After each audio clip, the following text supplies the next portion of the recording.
মাহে রমজান সামনে, এবারের রমজানে টার্গেট নাও 30 দিনের রোজার মাধ্যমে দিল থেকে আল্লাহর কাছে এইভাবে 30টা দিন হাতে গুনে তুমি আল্লাহর সাথে ওয়াদাবদ্ধ হও যে আল্লাহ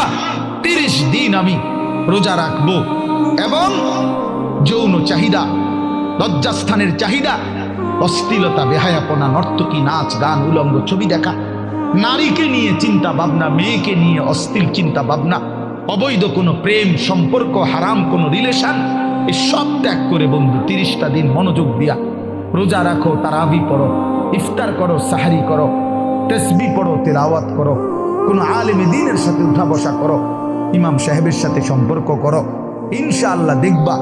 আল্লাহ চাহে তো 30 দিনের মাথায় আল্লাহ বলেন লাআল্লাকুম তাত্তাকুন, আমি আল্লাহ ওয়াদা দিলাম মোমেন তোকে মুত্তাকি বানিয়ে দেব।